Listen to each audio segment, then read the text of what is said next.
Classes में आपका स्वागत है। मैं रोहित शर्मा, सब्जेक्ट अपना ज्योग्राफी। देखिए लेसन नंबर 6 हमारा चल रहा है, इसका नाम है भूआकृतिक प्रक्रिया। आज हम पढ़ने वाले हैं इस लेसन के अंदर भूस्खलन के बारे में। ठीक है, टॉपिक मैंने डाल दिया है। भूस्खलन को इंग्लिश में कहते हैं लैंड स्लाइड। देखो लैंड स्लाइड क्या होता है आप सब जानते ही हैं।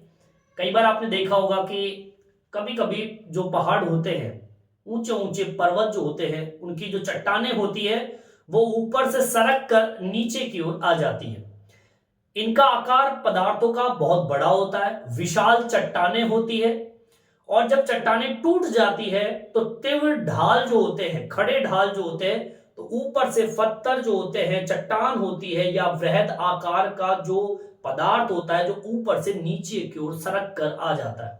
कई बार आपने न्यूज में भी देखा होगा, जहां पर पहाड़ी क्षेत्र होते हैं वहां पर पहाड़ के पहाड़ ऊपर से नीचे की ओर आ जाते हैं, टूट कर बिखर कर, जिसे हम भूस्खलन का नाम देते हैं या फिर कहते हैं लैंड स्लाइड, मतलब चट्टान का सरक कर नीचे की ओर आ जाना। ठीक है, तो यहां पर हम ये कह सकते हैं कि भूस्खलन जो होता है वो एक तीव्र संचलन होता है, मतलब बहुत तेजी गति से आपका जमीन जो है वो ऊपर से खिसक कर नीचे की ओर आ जाता है। तो हमारी पहली लाइन जो होगी वो यही होगी, भूस्खलन तीव्र संचलन को कहते हैं। ठीक है, लिख दीजिए, भूस्खलन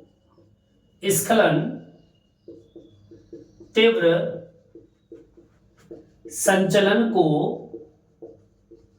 कहते हैं। ठीक है, मतलब ये कि आपका जमीन का ऊपर से नीचे आना, और वो भी तेजी गति से, उस संचलन को हम भूस्खलन के नाम से जानते हैं। ठीक है, अब आगे सुनिए, इसमें स्खलित होने वाले जो पदार्थ होते हैं वो हमेशा शुष्क रहते हैं, सूखे। ठीक है, लिख दीजिए, इसमें स्खलित, स्खलित का मतलब होता है टूट कर खिसक के जाना। ठीक है, होने वाले पदार्थ कैसे रहते हैं? शुष्क, मतलब सूखे रहते हैं। ठीक है, चलिए तीसरी लाइन क्या कहती है भूस्खलन के बारे में? यह भूस्खलन पदार्थों का वृहद आकार लेके आता है, या विशाल चट्टान लेके आती है, या फिर चट्टान के विशाल जो टुकड़े, अंश जिसे हम कहते हैं, वो तीनों चीजें। अब देखो क्या क्या चीजें ऊपर से नीचे आ रही है। तो पदार्थों का वृहद आकार आ रहा है, विशाल शैल चट्टानें आ रही है, और चट्टानों के जितने भी विशाल टूटे अंश जो होते हैं वो तीव्र ढाल पर निर्भर करते हैं और ऊपर से नीचे की ओर चले आते हैं।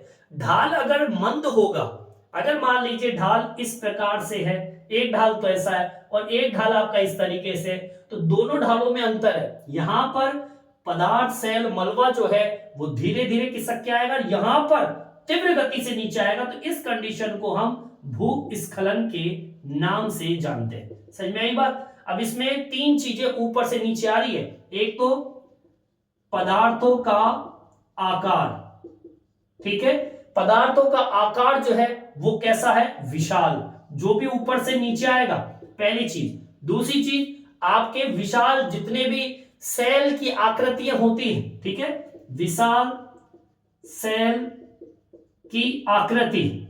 अब देखो ये तीनों चीज किस पे डिपेंड कर रहा है? ढाल पर, तीव्र ढाल पर।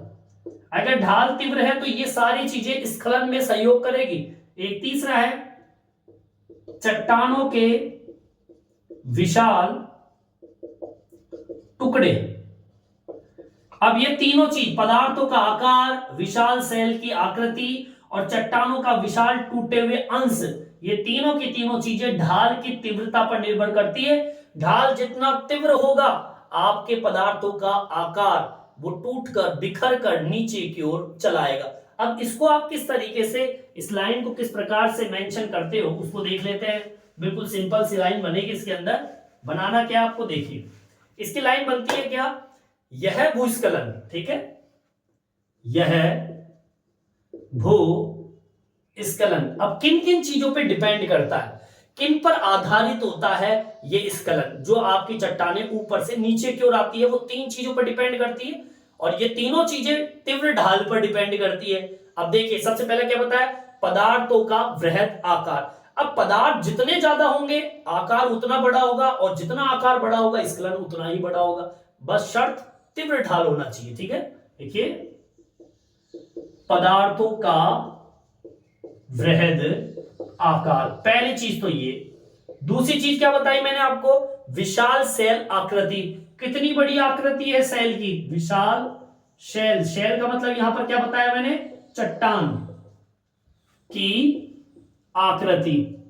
और तीसरी चीज जो मैंने बताई आपको, वो बताए चट्टानों के विशाल टूटे हुए अंश, ठीक है, चट्टानों के विशाल टूटे अंश। अब ये तीनों चीज किस पे डिपेंड करती है, तीव्र ढाल पर निर्भर। आगे बात समझ में, मतलब यह है कि आपका जो भूस्खलन होता है, चट्टान जो ऊपर से नीचे की ओर आ रही है, वो तीव्र ढाल पर तो डिपेंड करता है, साथ में आपके पदार्थों का आकार कितना बड़ा है, विशाल जो सेल चट्टान है उसकी आकृति कैसी है, और फिर चट्टानों के विशाल जो टूटे हुए अंश होते हैं, ये तीनों चीजें, अब ये तो है ही, और साथ में आपकी तीव्र ढाल है कि नहीं है। अगर मंद ढाल है तो भूस्खलन इतना नहीं होगा, लेकिन ढाल अगर खड़ी है, तीव्र है इस तरीके से, तो भैया ऊपर का पदार्थ तो नीचे आके ही टिकेगा। समझ में आई बात। चलिए अगला पॉइंट देखते हैं इसी के अंदर भूस्खलन का।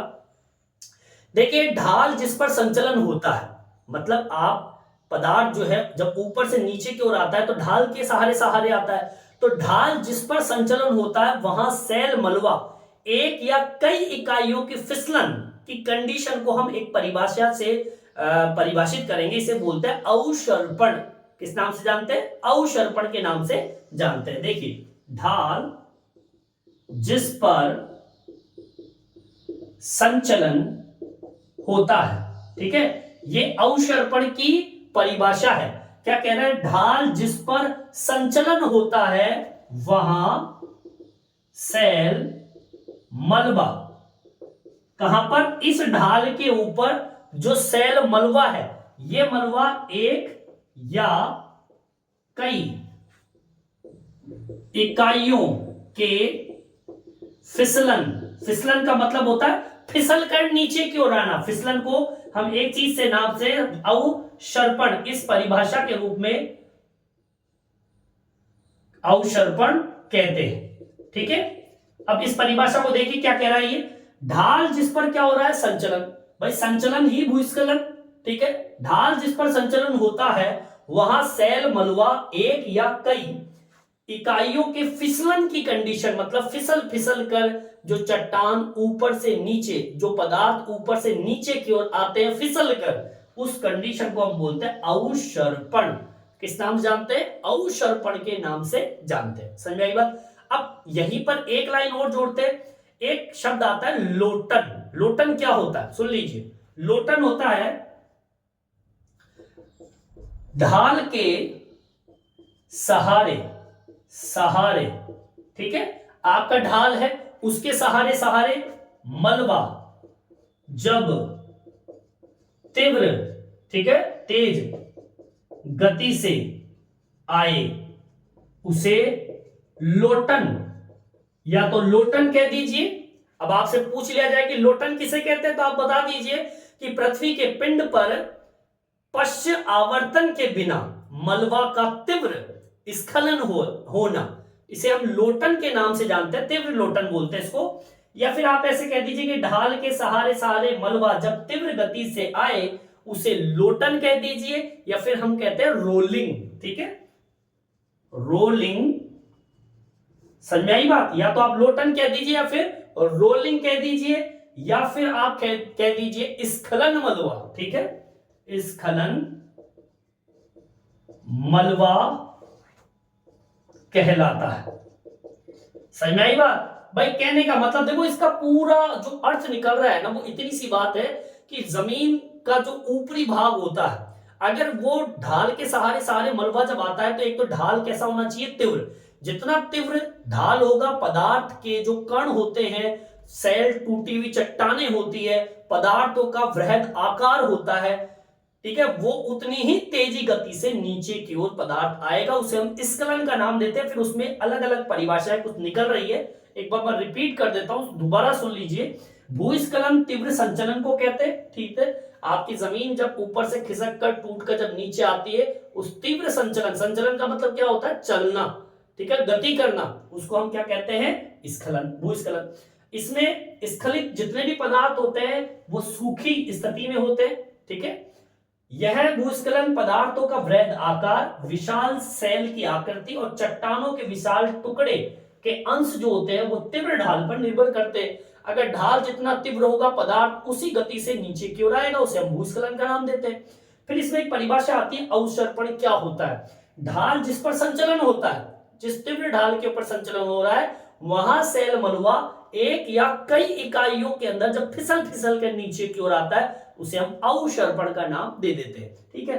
फिर यहां पर एक लोटन की परिभाषा और आती है, क्या कह रहा है, ढाल के सहारे सारे मलबा जब तीव्र गति से आए, उसे हम लोटन, रोलिंग या फिर स्खलन, मलबा स्खलन के नाम से भी जानते हैं। समझ में आई बात। ये जितना भी चल रहा है भूस्खलन के बारे में चल रहा है, अंत पंत एक ही निचोड़ निकल रहा है कि ढाल जितनी तीव्र, पदार्थ उतनी ही गति से नीचे आता है, और ये जो ऊपर से पदार्थ जब नीचे की ओर आ रहा है, उसी कंडीशन को हम कहते हैं भूस्खलन, ठीक है। चलिए समझ में आ गया होगा, यहां तक आप उतार लीजिए, आगे की और आगे और हम बताएंगे भूस्खलन के बारे में, यहां तक आप उतार लीजिए। देखिए आगे की ओर बढ़ते हैं। अब मैं आपको बार बार जब भूस्खलन के बारे में बात कर रहा हूं, तो भूस्खलन मतलब मलबा स्खलन हो गया, मतलब पदार्थ जो ऊपर से नीचे की ओर आते हैं उसे हम भूस्खलन भी कह सकते हैं, या फिर मलबा स्खलन के नाम से भी इसको जानते हैं। इसमें एक परिभाषा निकलती है, मलबा स्खलन। अब देखिए अलग तो कुछ भी नहीं है, वही चीज है, भूस्खलन या फिर मलबा स्खलन। देखिए मलबा स्खलन में खड़े क्षेत्र में मिट्टी व मलबे का पतन जो होता है वो स्वतंत्र रूप से होता है मलबा स्खलन में, ठीक है, लिख देंगे इसके अंदर।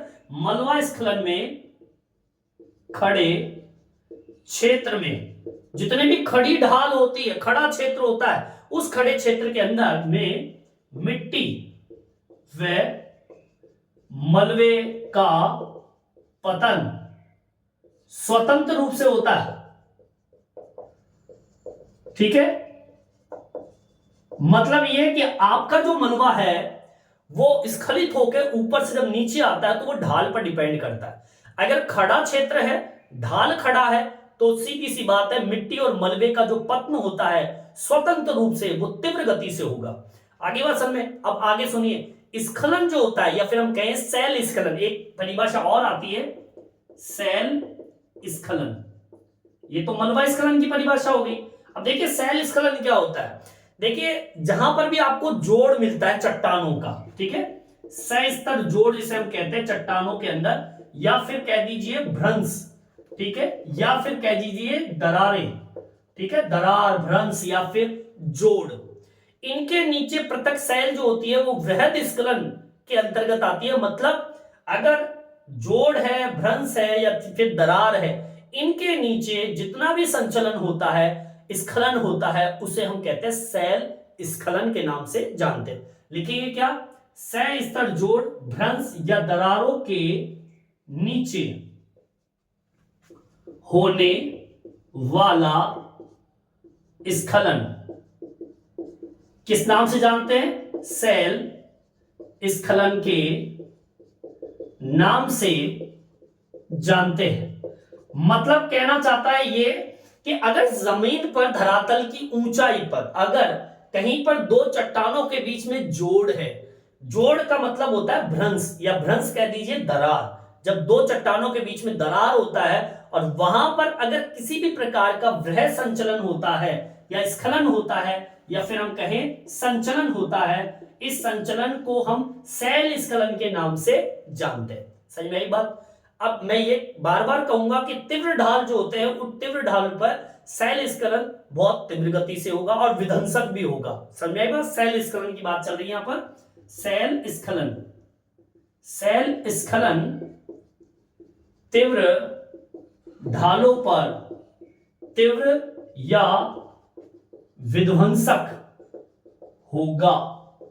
सही में आई बात। सेल स्खलन अगर तीव्र ढाल है वहां पर तीव्र होगा और विध्वंसक भी होगा। पत्थर, पदार्थ, चट्टाने बहुत तीव्र गति से ऊपर से नीचे की ओर आएगा। समझ में आई बात। यहां पर भूस्खलन की अगर हम बात करें, ठीक है, भूस्खलन की बात करें, जब भी भूस्खलन होता है तो भूस्खलन के अंदर दो चट्टानों के बीच में घर्षण होता है, एक पदार्थ और नीचे जिस चट्टान के ऊपर वो पदार्थ बहता हुआ नीचे की ओर निकल रहा है। तो तीव्र ढाल पर भूस्खलन खरोच को दर्शाता है। भाई खरोचता हुआ नीचे आएगा, तो तीव्र ढालों पर भूस्खलन तीव्र ढालों पर खरोच को दर्शाता है।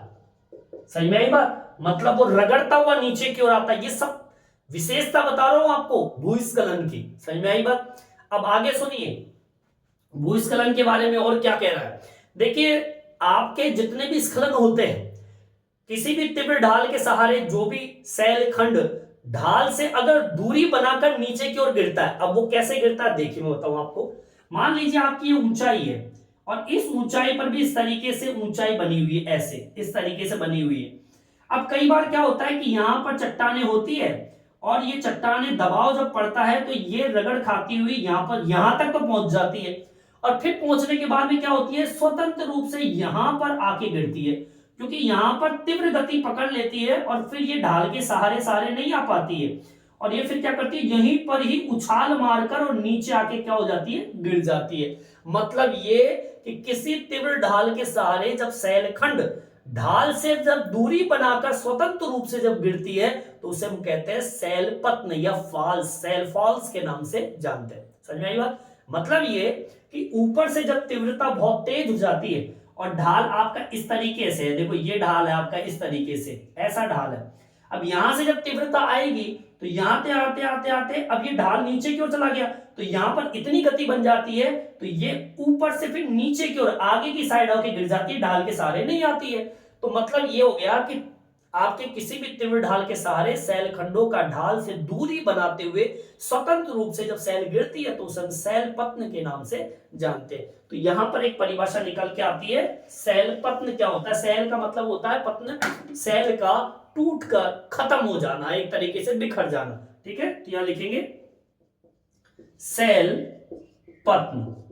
ठीक है, अब शैलपतन क्या होता है अभी मैंने बता दिया आपको, क्या, किसी तीव्र ढाल के सहारे, किसी तीव्र ढाल के सहारे, ठीक है, अब सहारे सहारे आ रहा है, शैल खंडों का ढाल से दूरी बनाकर, शैल खंडों का ढाल से